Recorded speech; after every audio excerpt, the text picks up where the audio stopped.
Oh, I think you've got to be careful.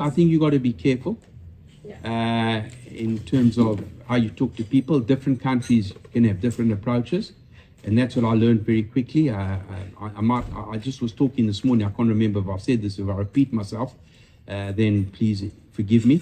In South Africa, I was regarded as quite an aggressive sort of individual. In the UK, I had three varies, very, very, very aggressive. In America, I was like normal.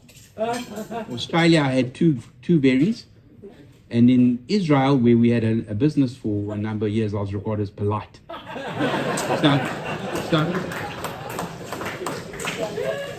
So what you have to do as an individual is you have to, and now I can talk to a South African like this, but to an Aussie, I can't talk like that.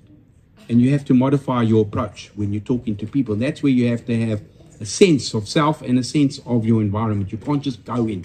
And, the first time I went to the UK regulator in London after we bought a bank in 1992, the guy didn't look at me straight. He looked at me like this, because he thought, here come these, I don't know what they called us in the UK. I think, do you call us yarpies here? Here come these yarpies. What are they going to try and do to steal change out of our pocket?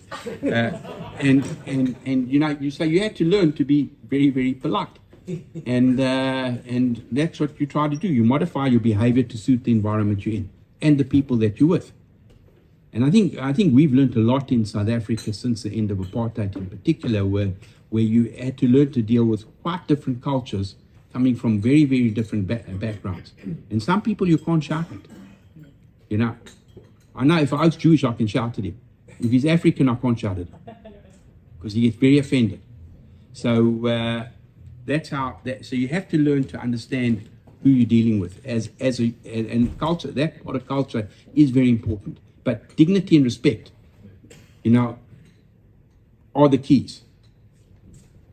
You have dignity. You treat people with dignity and respect, and then you work out, does talking to them rudely, like I can shout at this Michael here because it's water for duck's back. If I don't shout at him, he's going to wonder what's wrong with me.